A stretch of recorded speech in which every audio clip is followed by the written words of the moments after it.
بسم اللہ الرحمن الرحیم۔ زندگی کے مسائل اور چیلنجز میں اکثر ہم خود کو غمگین اور بے بس محسوس کرتے ہیں۔ ہر روز نئی مشکلات کا سامنا، ایک نیا غم، ایک نیا دکھ ہمیں اپنے اندر ڈوبا لیتا ہے۔ لیکن اس مشکل وقت میں ہمیں یہ یاد رکھنا چاہیے کہ دنیا کی ہر شے کا ایک وقت مقرر ہے۔ انسان کا دنیا میں آنا اور جانا ایک قدرتی حقیقت ہے، اور اسی حقیقت کی روشنی میں ہمیں اپنی زندگی کو بہتر بنانے کا عمل جاری رکھنا چاہیے۔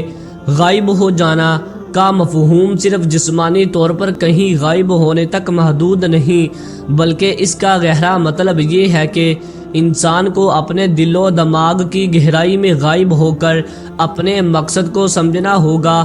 جب انسان اپنے اندر کی خاموشی میں گم ہوتا ہے، تب وہ اپنی حقیقی حقیقت کو دریافت کرتا ہے، اور دنیا کی فانی خواہشات سے اس کا تعلق کمزور پڑ جاتا ہے۔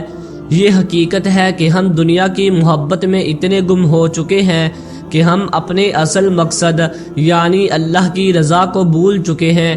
ہم اکثر دنیا کے پیچھے دوڑتے ہیں اور اپنی آخرت کو نظر انداز کرتے ہیں، لیکن اللہ تعالی ہمیں اپنی ذات میں غرق ہو کر اپنے نفس کو بہتر بنانے کا حکم دیتے ہیں۔ جب ہم اللہ کی رضا کے لیے اپنے دل و دماغ کو صاف کرتے ہیں، تب ہم دنیا کی فانی محبت سے غائب ہو جاتے ہیں، اور ہمیں ایک سکون ملتا ہے جو دنیا کی کسی بھی چیز سے بڑھ کر ہوتا ہے۔ قرآن و حدیث میں ہمیں اس بات کی بار بار یاد دہانی کرائی گئی ہے کہ دنیا کی زندگی ایک آزمائش ہے، اور اللہ کے راستے میں چلنا ہی ہماری کامیابی کا واحد راستہ ہے۔ اللہ تعالی نے فرمایا، اے ایمان والو، تمہارا مال اور تمہاری اولاد تمہیں اللہ کی یاد سے غافل نہ کر دے۔ جب انسان اپنی روزمرہ کی زندگی میں اتنا مشغول ہو جاتا ہے کہ وہ اللہ کے ذکر سے غافل ہو جاتا ہے، تب وہ دنیا کی محبت میں گم ہو جاتا ہے۔ اس محبت کا کوئی نہ کوئی انجام ہوتا ہے، اور یہ ہمیں صرف ناکامی اور مایوسی کی طرف لے جاتا ہے۔ لیکن اس کے برعکس، جب ہم اللہ کے راستے میں غائب ہو جاتے ہیں، یعنی اپنے دل و دماغ کو اللہ کی رضا کے لیے وقف کر دیتے ہیں، تب ہم ایک حقیقی سکون اور اطمینان پاتے ہیں۔ ہماری زندگی کی مقصدیت اور مقصد واضح ہو جاتا ہے، اور ہمیں ہر حالت میں اللہ کی رضا کی تلاش کی رہنمائی ملتی ہے۔ غائب ہو جانا کا مطلب یہ بھی ہے کہ انسان دنیا کے مال و دولت اور اس کے عارضی فوائد سے باہر نکل کر اپنے روحانی ترقی کے لیے وقت نکالتا ہے۔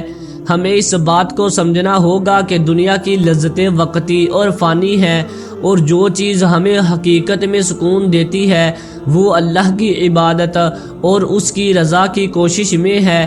جب ہم اپنے نفس کو دنیا سے غائب کر دیتے ہیں اور اللہ کی طرف متوجہ ہو جاتے ہیں، تب ہماری زندگی میں ایک نئی روشنی آتی ہے جو ہمیں دنیا کے جال سے آزاد کر دیتی ہے۔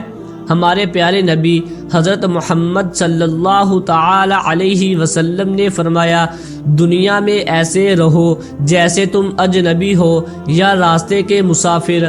یہ حدیث ہمیں یہ سکھاتی ہے کہ ہمیں اس دنیا کی عارضیت کو سمجھنا چاہیے، اور اس کے جال میں پھنس کر اپنی آخرت کو نظر انداز نہیں کرنا چاہیے۔ جب ہم دنیا کے چکر سے غائب ہو جاتے ہیں، تب ہم اپنے اصلی مقصد کو پہچان لیتے ہیں اور اپنی زندگی کو بہتر بنا لیتے ہیں۔ غائب ہو جانا کا ایک اور اہم پہلو یہ ہے کہ انسان کو اپنی خواہشات اور نفسانی جذبات سے آزاد ہو کر اپنے دل کو پاک کرنے کی کوشش کرنی چاہیے۔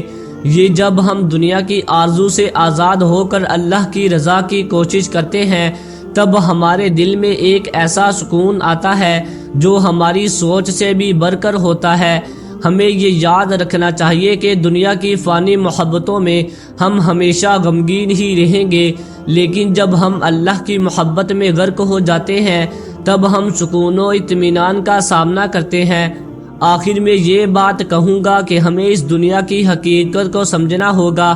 یہ دنیا ایک امتحان ہے، اور جب تک ہم اس امتحان میں کامیاب نہیں ہوتے، ہمیں اللہ کے راستے میں غائب ہو کر اپنی اصلی حقیقت کو سمجھنا ہوگا، تب ہی ہم اپنی زندگی کو بہتر بنا سکیں گے اور آخرت میں کامیاب ہو سکیں گے۔ اللہ تعالی ہمیں اپنی حقیقت کو سمجھنے اور اپنی زندگی کو اس کی رضا کے مطابق گزارنے کی توفیق عطا فرمائے، آمین۔ سبسکرائب